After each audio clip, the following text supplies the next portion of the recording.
Donald Trump winning Nevada, putting him at over 300 electoral votes. He flipped the state. He lost in 2020 and 2016.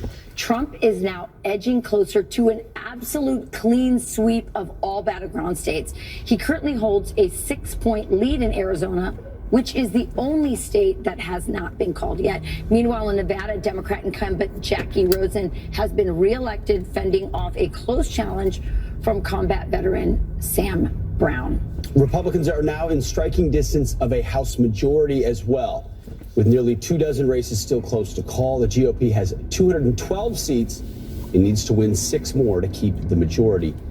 If this happens, Republicans will pull off a political trifecta, controlling the House, the Senate, and the White House. 6 more seats. Yeah, my kids wake up every morning and say, Dad, have they called Arizona? Have they called Nevada yet? And Yeah. now I could say yes on Nevada and potentially. Why can't Arizona count votes? 82% in? You tell me. Well, the governor used to be the Secretary of State, and they just can't get their crap together, I guess. So, Clearly. But listen, this is so amazing. I mean, think about all the consultants that said you can't win with Donald Trump. He's too divisive. Was winning the popular vote in America. That's left Democrats, by the way, trying to figure out what's their future. Here's a headline in the New York Times. Pelosi laments Biden's late exit and the lack of an open primary. Yeah. Inside the interview, which was a podcast entitled The Interview at the New York Times with Nancy Pelosi, she said, had the president gotten out sooner, there may have been other candidates in the race. The anticipation was that if the president were to step aside, that there would be an open primary. And as I say, Kamala may have. I think she would have done well in that and been stronger going forward. But we don't know that. That didn't happen. We live with what happened. And because the president endorsed Kamala Harris immediately, that really makes it almost impossible to have a primary at that time. If it had been much earlier, it would have been different. So that confirms the intrigue that we had talked about, right? They pushed Joe Biden out, and they wanted Barack Obama and Nancy Pelosi wanted to have this mini primary.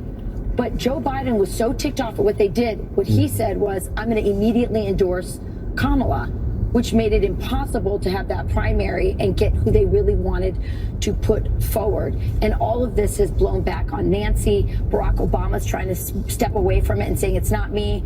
I've been loving, you guys, the social media attacks on George Clooney. That's been really fun. Host. Maybe he should have made the call a lot earlier. Here's another take on Joe. And he and his inner circle, they refused to believe the polls. They refused to believe he was unpopular. And then after the debate, the Biden people told us that the polls were fine. And Biden was still the strongest candidate. They were privately telling reporters at the time that Kamala Harris couldn't win. So they were shivving Kamala Harris to reporters while they told everyone else, not a time for an open process, and his vice president can't win, so he's the strongest candidate.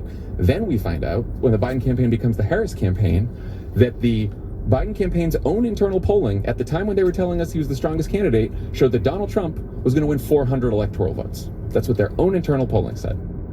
So it's George Clooney's fault?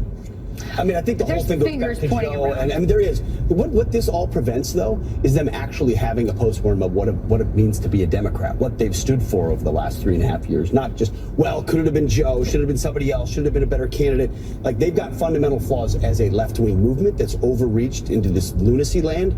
And instead, they're having this, well, if Joe had not run, then we'd have been fine. I mean, I think in retrospect, recognizing Joe's inabilities and saying, okay, we're going to have a primary, he's going to be a one-term president, have a primary, would have made the most sense, but there were egos involved. Jill wouldn't let it happen. That host of Pod Save America is a former speechwriter for Barack Obama. So that represents a point of view of the Obama camp, the Obama camp that was all in with Kamala Harris at some point. But, you know, like Rachel's saying, it's finger pointing going every which way. It's crossfire taking everyone out, trying to figure out who's to blame. Incompetency of Joe Biden was hurricane relief and FEMA's reaction, right? Yeah. And Joe Biden was in charge, but Kamala Harris was running, and there was there was an avoidance of wanting to talk about how significant the impact is on so many communities based on two hurricanes. Now, according to the Daily Wire, this is a staggering story. FEMA officials, which should be helping everybody, directed hurricane relief workers in Florida to avoid certain homes that had Trump signs in their lawn. Okay, here's the report according to the Daily Wire. A FEMA supervisor told workers in a message to avoid homes advertising Trump as they canvassed Lake Placid, Florida to identify residents who could qualify for federal aid. Internal messages viewed by the Daily Wire reveal. The supervisor, Marnie Washington, relayed this message both verbally and in group chat used by the relief team. Multiple government employees told the Daily Wire. So now hurricane relief also politicized. Yeah, no question. And by the way, there was already outrage that so many FEMA funds had been raided to give to illegal immigrants. And so obviously people are saying we gotta take the politics out of something as essential as emergency relief. I mean, this is insane. And by the way, the FEMA spokesperson has a statement. FEMA helps all survivors regardless of their political preference or affiliation, and we are deeply disturbed by this employee's actions. While we believe this is an isolated incident, we've taken measures to remove the employee from their role and are investigating the matter to prevent this from happening ever again. Why today I'm announcing my plan to shatter the left-wing censorship regime and to reclaim the right to free speech for all Americans. And reclaim is a very important word in this case because they've taken it away. In recent weeks, bombshell reports have confirmed that a sinister group of deep state bureaucrats, Silicon Valley tyrants, left-wing activists, and depraved corporate news media have been conspiring to manipulate and silence the American people. They have collaborated to suppress vital information on everything from elections to public health. The censorship cartel must be dismantled and destroyed, and it must happen immediately. And here's my... So, absolutely game-changing. So what you're about to see is my new midday show. I'm going to do this Monday through Friday, all the way through. The briefing is all BS. It's just crap. So I'm going to step in now, and Trump doesn't have his press secretary. I'm going to do the daily briefing.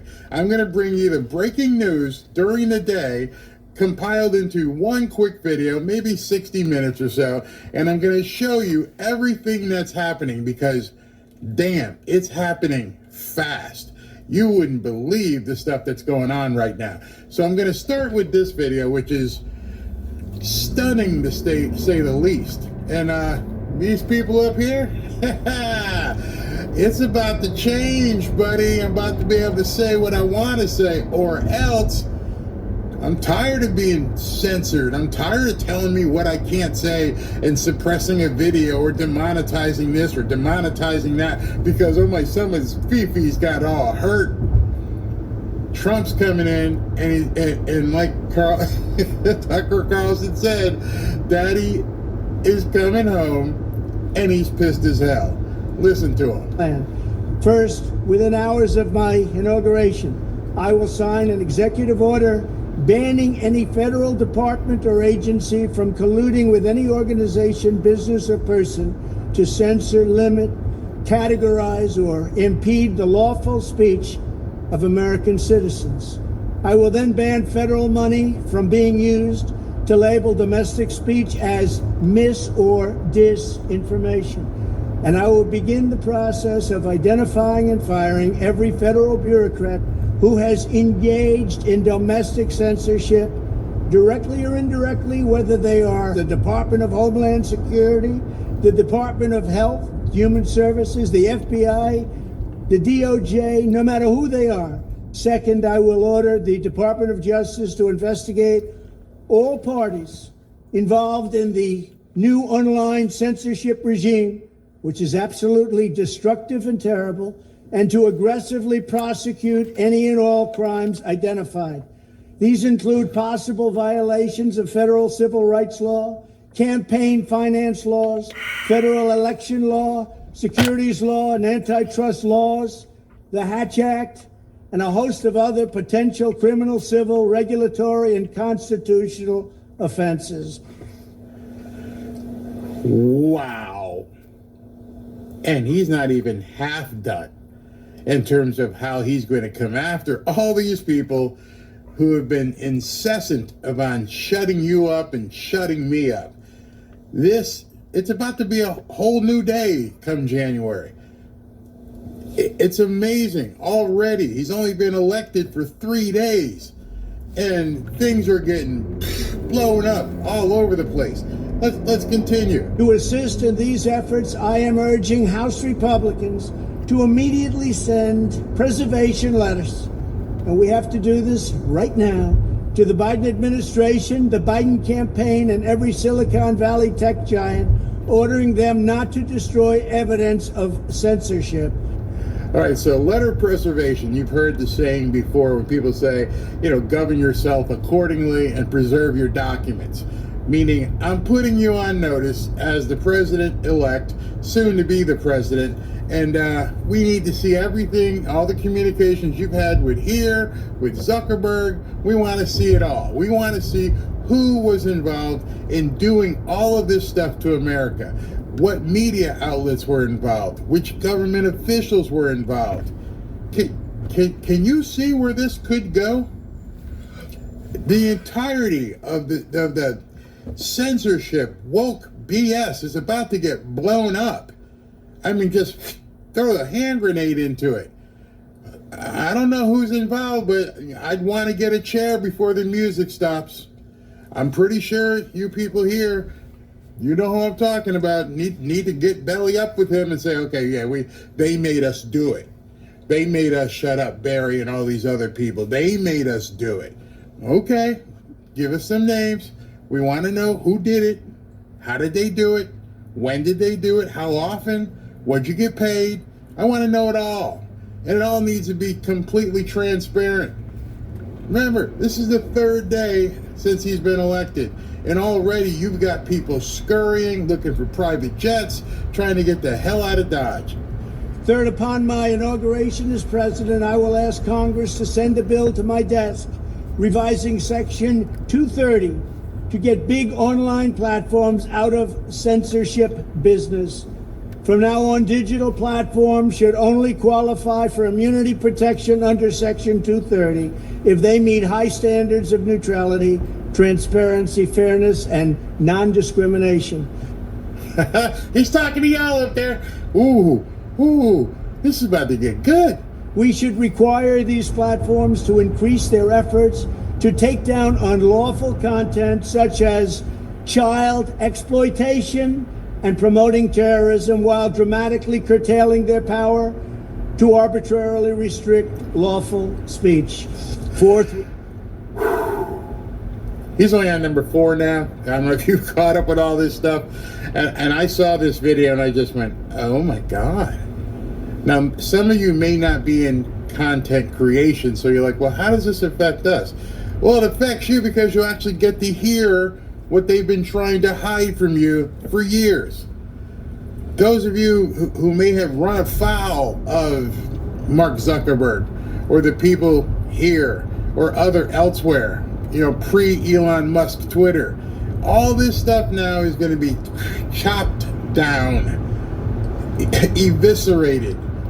These networks are going to be laid bare and have to explain exactly why, who, how much. And I don't think these people want the full force of the American government coming in with a microscope into their business. That magnifying glass is going to find a lot of dirt. It is going to be easier for you to acquiesce than it is to fight an investigation. This just happened today. It started populating. I can't even imagine where it goes from here, how these people are going to react. Need to break up the entire toxic censorship industry that has arisen under the false guise of tackling so-called mis- and disinformation. The federal government should immediately stop funding all nonprofits and academic programs that support this authoritarian project. If any U.S. university is discovered to have engaged in censorship activities or election interferences in the past, such as flagging social media content for removal of blacklisting, those universities should lose federal research dollars and federal student loan support for a period of 5 years and maybe more. Hey Harvard, hey MIT, hey Berkeley. He's talking to y'all. You're going to have to do some serious splaining right now. Daddy's coming home and he's ready to take out the belt. Oh, good Lord. We should also enact new laws laying out clear criminal penalties for federal bureaucrats who partner with private entities to do an end run around the Constitution and deprive Americans of their First, Fourth, and Fifth Amendment rights. In other words, deprive them of their vote. And once you lose those elections, and once you lose your borders like we have, you no longer have a country.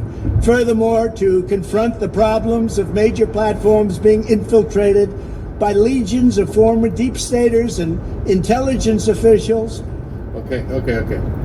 You're sit down, get a muffin, get a Diet Coke, because this one right here is basically to stick a dagger into the heart of the deep state. What he's about to tell you right now, you know there is sphincters tighten up all over the Beltway. Listen to this one. There should be a 7-year cooling off period before any employee of the FBI, CIA, NSA, DNI, DHS, or DOD is allowed to take a job at a company possessing vast quantities of U.S. user data.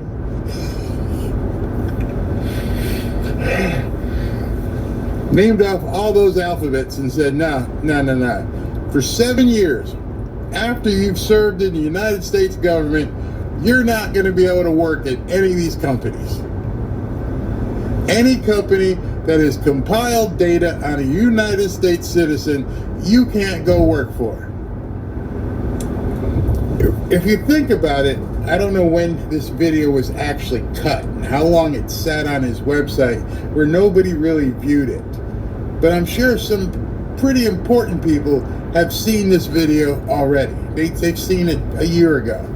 Maybe that was what was behind the craziness in the media. Maybe that's what was behind what happened in Butler, Pennsylvania. In 2 days, yesterday, during the middle of our show or end of our show, we heard what his basically, I won't call it a threat, his promise to take down the deep state. And now this one that surfaced today and everybody's sharing is his promise to do away with censorship at all levels. Media, platforms, government.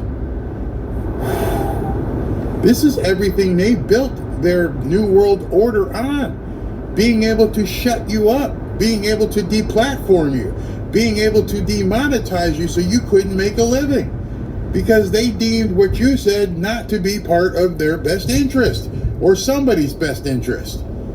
And now, here it is on the third day after this man's been elected, and he's laying down some heavy law. Actually, he laid it down before, but now people are going, hey, are you still doing this? You know, oh, hell yeah. Yeah, I told you I was doing it. I posted it. I told you this is where I was headed. Now this is what's going to happen. Fifth, the time has finally come for Congress to pass a digital Bill of Rights. This should include a right to digital due process. In other words, government officials should need a court order to take down online content, not send information requests such as the FBI was sending to Twitter. Furthermore, when users of big online platforms have their content or accounts removed, throttled, shadow banned, or otherwise restricted, no matter what name they use, they should have the right to be informed that it's happening, the right to a specific explanation of the reason why, and the right to a timely appeal. And I'm laughing because I know what these people think. I know how they operate. I've been subject. You know I haven't been able to say certain words that are part of our vocabulary. There's no way you shouldn't be able to call somebody what they are and have to use some euphemism like, newcomer.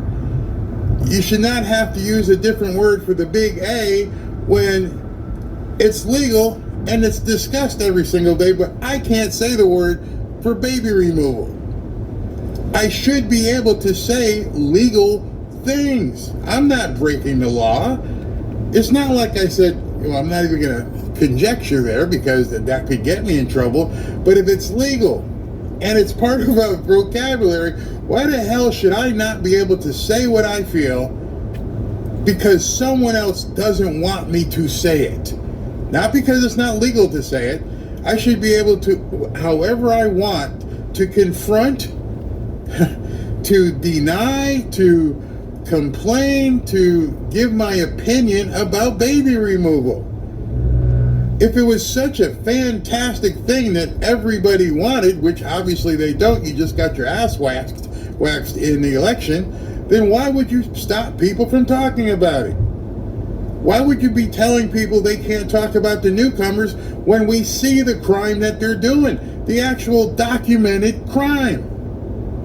But see, they didn't want you to hear any of this, because if you heard that stuff, that would hurt Kamala, and it would hurt Biden and other Democrats. And they allow the media to get on television every single day and scream at the top of their lungs every lie they possibly can say.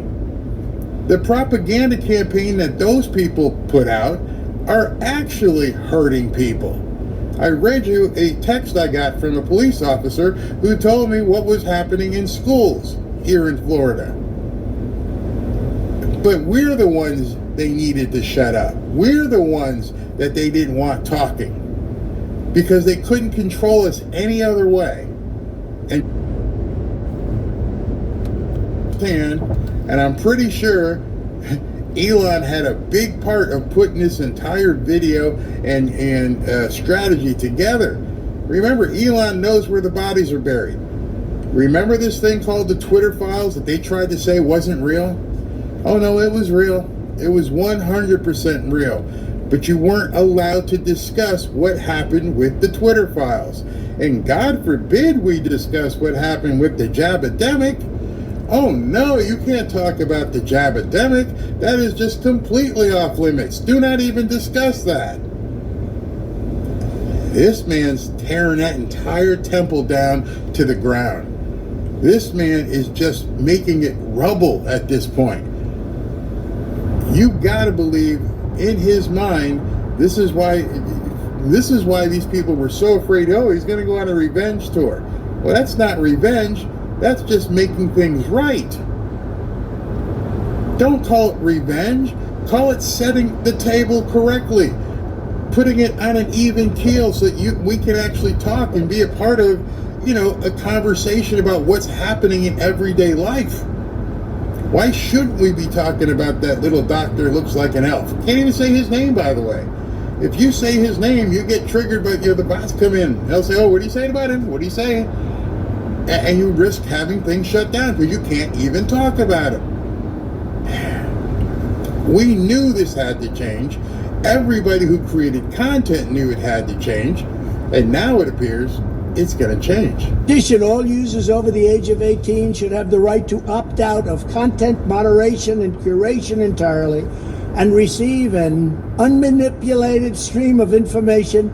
Okay, so what he's saying there is, I assume you're an adult. I'm an adult. So you should have the opportunity to say, click a button and say, yeah, I'd like to hear real news.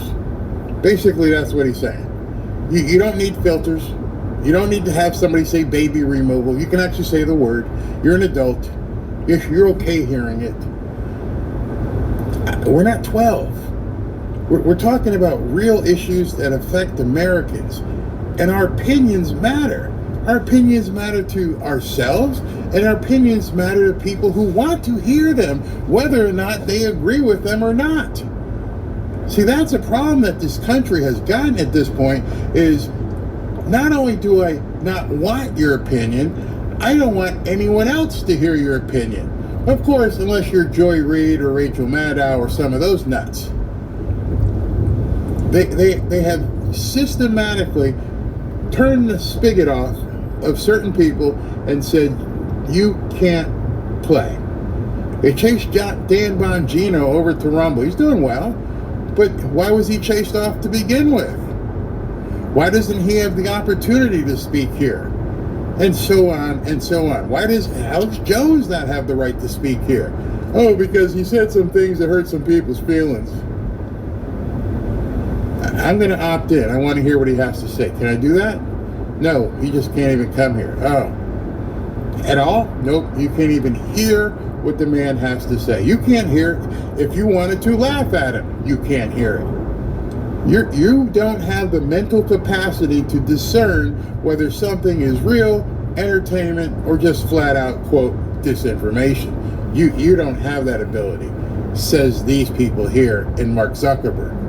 And Trump saying adults have that ability, and we're going to let them decide what they want to read, what they want to consume, just like we always did. I mean, I used to go through grocery stands. What am I talking about? I still go with my wife through the grocery, and I still see, hey, two-headed monster in Alaska caught a whale with a 2-pound fishing pole. I know that's BS. I know that's entertainment. Jim Morrison from The Doors was seen shopping in Target. I know that's entertainment, but you're not allowed to do it online, even though it's sold right there in the grocery store. It's amazing. If they so choose. The fight for free speech is a matter of victory or death for America and for the survival of Western civilization itself. When I am president, this whole rotten system of censorship and information control will be ripped out of the system at large. There won't be anything left. By restoring free speech, we'll begin to reclaim our democracy and save our nation. Thank you, and God bless America. Ooh, thank God I voted for this guy. Oh my goodness. Oh my goodness. Can you even imagine? And I know many of you aren't content creators, but I do know most of you, if not all of you, are adults who can discern what you want to hear when you want to hear it. And you don't like having to chase people around. How many people have said to me, hey, Barry, you going to go to Rumble? You going to go here? I'm like, no, man, I don't feel like it. I feel like just being able to make content where I want to make content. And it looks like it may happen with Donald Trump. And that's just incredible. That's just one thing that happened today. It's only 3:28, and that's just one thing that's happened today. Let me hear what you guys have to say. They have to be screaming dictator. European Union Commission President. One way for us to deter President-elect from enacting tariffs is to buy more gas from America. So the woman in charge of the European Union decides, you know what, maybe this guy Trump is serious about these tariffs, and he's not playing like Joe and Kamala did, and so we're going to have to change our ways real quick here. Okay, listen to what she says. I would not say discuss, but we touched upon yesterday. It's the whole topic of LNG. We still get a lot of LNG via Russia, from Russia, and why not replace it by American LNG, which is cheaper for us and brings down our energy prices, but it's something where we can get into a discussion, also what our trade deficit is concerned. I recently moved from Canada.